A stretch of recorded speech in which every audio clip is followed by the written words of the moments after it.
Hello everyone, welcome to our channel Programming Stairs. And today in this session, we are going to learn about how to generate GitHub token. आज के session की अगर हम बात करें, आज के सेशन में हम क्या देखने वाले हैं, तो आज के सेशन में हम यहाँ पर GitHub के केस में कैसे हम GitHub का टोकन यहाँ पर जनरेट करेंगे, वो हम हमारे आज के सेशन में डिस्कस करने वाले हैं, राइट। तो चलते हैं, यहाँ पर बहुत सिंपल स्टेप्स है ना। और वो जो टोकन हमें जनरेट करना है, वो मेनली हम किस पर्पस के लिए जनरेट करते हैं। तो जैसा आपने देखा था कि रिक्वायरमेंट होगी, तो ये टोकन हम जनरली उस केस में यूज करते हैं जब हम यहाँ पर GitHub से रिमोट रिपोजिटरी से डील करते हैं, उस केस में, राइट। तो चलते हैं, वो कहाँ क्या कैसे यूज में आएगा वो हम देखेंगे, लेकिन उसके पहले हमें आज के सेशन में ये डिस्कस करना है कि कैसे हम यहाँ पर अपना GitHub का टोकन जनरेट कर सकते हैं, या कैसे जनरेट हम करवाएंगे हमारे GitHub अकाउंट पे, ठीक है। तो जैसा कि आपकी स्क्रीन पर आपको दिख रहा है, टॉप राइट कॉर्नर पे मैंने यहाँ पर क्लिक किया। क्लिक करने पर आप देखेंगे यहाँ पर आपको सेटिंग्स का ऑप्शन देखने को मिलेगा, राइट। तो यहाँ पर सेटिंग का ऑप्शन मुझे देखने को मिल रहा है, मैंने सेटिंग्स पे क्लिक किया। सेटिंग्स पे क्लिक करने के बाद में आप देखेंगे यहाँ पे लेफ्ट हैंड साइड पर आपको बॉटम में डेवलपर्स सेटिंग देखने को मिलेंगी। तो अब आप यहाँ पर आएंगे, यहाँ पे जो डेवलपर सेटिंग्स आपको देखने को मिल रही है, मैं यहाँ पे डेवलपर सेटिंग पे क्लिक करूंगा। डेवलपर सेटिंग पे क्लिक करने के बाद में आप देखेंगे यहाँ पर लेफ्ट हैंड साइड पे आपके पास में 3 ऑप्शन है, गिटहब एप्स, OAuth एप्स और पर्सनल एक्सेस टोकन्स। तो हम यहाँ पे जो सिलेक्ट करने वाले हैं, वो हमारा जो थर्ड ऑप्शन है, पर्सनल एक्सेस टोकन्स, उस पर हम क्लिक करेंगे। यहाँ पर क्लिक करने के बाद में जैसा कि आपकी स्क्रीन पर आपको दिख रहा है, यहाँ पर दिख रखा है टोकन्स और ब्रैकेट में लिखा है क्लासिक। हम यहाँ पे टोकन्स क्लासिक को क्लिक करेंगे। यहाँ पर क्लिक करने के बाद में जैसा कि आपकी स्क्रीन पर आपको दिख रहा है, no personal access token created, है ना। यहाँ पे कोई भी पर्सनल एक्सेस टोकन क्रिएट नहीं किया गया है। तो हम करेंगे क्या है, हम यहाँ पर ये जनरेट न्यू टोकन जो आपको यहाँ पर दिख रहा है ना, तो हम ऐसे क्लिक करेंगे यहाँ पर। तो मैंने जनरेट न्यू टोकन पे क्लिक किया। जनरेट न्यू टोकन पे क्लिक करने के बाद में generate new token classic for general use हमें यहाँ पर देकर रखा हुआ है, हम इसे इस ऑप्शन को सिलेक्ट करेंगे।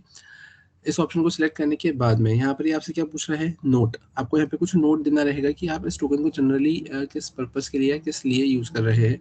और इनिशियली अगर हम बात करें, जैसा कि आपको दिख रहा है, यहाँ पर लिखा हुआ है personal access token classic function like ordinary OAuth access tokens, they can be used instead of a password for get over HTTPS or can be used to authenticate to the API over basic authentication, है ना। मतलब आप ऐसा बोल सकते हैं कि instead of password, है ना, फॉर गेट ओवर HTTPS की अगर हम यहाँ पर रिमोट रिपोजिटरी से अगर डील करते हैं, तो उस केस में हम यहाँ पे टोकन के कंसेप्ट से डील करते हैं, राइट। तो उस पर्पस के लिए बेसिकली हमें यहाँ पर टोकन की रिक्वायरमेंट लगेगी गेट के केस में, रिमोट रिपोजिटरी को जब हम यहाँ पे क्लोन करेंगे हमारे लोकल रिपोजिटरी पर उस टाइम पर, राइट। तो अगर हम बात करें हमें यहाँ पे करना क्या है, तो हमें यहाँ पे नोट लिखना है। तो सिंपली मैंने यहाँ पे मेंशन कर दिया है, मैंने लिख दिया यहाँ पर टोकन, ठीक है।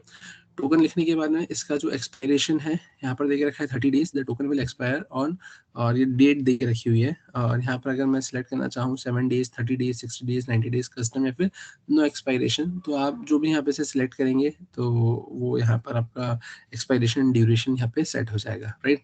तो जनरली हम यहाँ पे नो एक्सपायरेशन ही सिलेक्ट करके आगे बढ़ते हैं। बट यहाँ पर आप देखिए, यहाँ पे क्या देके रखा है, GitHub strongly recommendeds that you sets an expiration date for your token to help keep your information secure, है ना। अगर एक्सपायरेशन नहीं दिया तो लाइफ लॉन्ग यहाँ पे एग्जिस्टेंस में रहेगा, ठीक है। बट अगर आप यहाँ पे थोड़ी सी सिक्योरिटी पॉइंट ऑफ व्यू से अगर चीज़ों को सेटअप करना चाहते हैं, तो आप कोई इनिशियली यहाँ पर क्या देंगे, स्पेसिफिक टाइम ड्यूरेशन देंगे। तो अगर मैं बात करता हूँ यहाँ पर हम क्या देने वाले हैं, तो मैंने इनिशियली अभी नो एक्सपायरेशन ही दिया है। आप अगर 30 डेज, 7 डेज, 60 डेज, 90 डेज देना चाहे या कस्टम देना चाहे, तो आप वैसे भी ऑप्शन यहाँ पर दे सकते हैं। Now what I need to do is, so here there is an option for select scopes. Scopes defines the access for personal tokens, है ना। और यहाँ पर अब ये सारी चीज़ें दी के रखी है कि अगर मैं रेपो पे चेक बॉक्स पे चेक करता हूँ, तो full control of private repositories, access commit status, access development status, access public repositories, access repository invitation, read and write security events. Workflow की अगर हम बात करें यहाँ पे, तो update GitHub action workflow, है ना। अब ऐसे ये सारी चीज़ें आपको देकर रखी हुई है। ये सारी चीज़ों को आपको क्या करना है यहाँ पर, ये सारी चीज़ों को आपको यहाँ पे चेक करते हुए आगे बढ़ना है, राइट।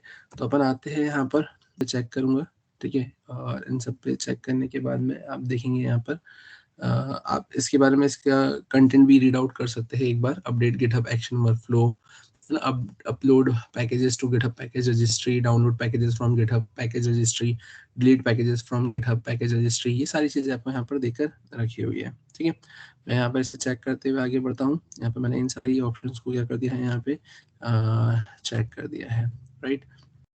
तो अपन आते हैं यहाँ पर और एट दी एंड यहाँ पे क्या करूँगा, मैंने सब पे चेक किया, ठीक है। और चेक करने के बाद में फाइनली यहाँ पर देखेंगे हम, यहाँ पे सारे ऑप्शंस मैंने चेक कर लिए। चेक करने के बाद में what you need to do is you simply need to click on generate token, है ना। अब यहाँ पे जनरेट टोकन पे क्लिक करेंगे। आपने जैसे ही जनरेट टोकन पे क्लिक किया, आप देखेंगे यहाँ पर आपका पर्सनल एक्सेस टोकन क्लासिक यहाँ पे जनरेट हो गया है, ठीक है। और उसके बाद में अगर अपन बात करें तो यहाँ पर एक मैसेज भी देकर रखा हुआ, make sure to copy your personal access token now, you wouldn't be able to see it again, है ना। यहाँ पर हम इसे वापस से नहीं देख पाएंगे, तो इसलिए आपको इसको कॉपी करके यहाँ पर कहीं पर स्टोर करके रखना है, ठीक है। तो आपको जहाँ पर भी इसे स्टोर करना है, आप यहाँ पर उसे स्टोर करेंगे। मैंने यहाँ पर क्या कर लिया है, मैंने यहाँ पर इसे कॉपी कर लिया है, ठीक है। कॉपी करने के बाद में या तो आप ऑन मेल इसे शेयर कर ले अपनी मेल आईडी पर, ठीक है, या फिर आप कहीं पे भी इसे स्टोर कर कर रख सकते हैं, ठीक है। तो ये एज अ पासवर्ड के तौर पे भी यहाँ पर यूज़ में आता है। और ये आपको यहाँ पर आपका गेट का यूज़र नेम लिखना रहता है, और in place of password you simply need to write this access token, and also we are using this access token while cloning our remote repositories। आज के सेशन में हमने यहाँ पर क्या देखा है, कैसे हम यहाँ पर गिटहब का टोकन क्रिएट करते हैं, और इसके बाद में फिर आने वाले सेशन में, हमारे नेक्स्ट सेशन में हम ये देखेंगे कि कैसे मैं यहाँ पर इस गिटहब के टोकन को यूज़ करूँगा जब मैं यहाँ पर अपने रिमोट रिपोजिटरी का क्लोन क्रिएट करूँगा अपने मशीन पे सिम, राइट। तो आज का सेशन हम यहीं पे स्टॉप करते हैं, इसके आगे का कंटिन्यू करेंगे हम हमारे नेक्स्ट सेशन में। Thank you.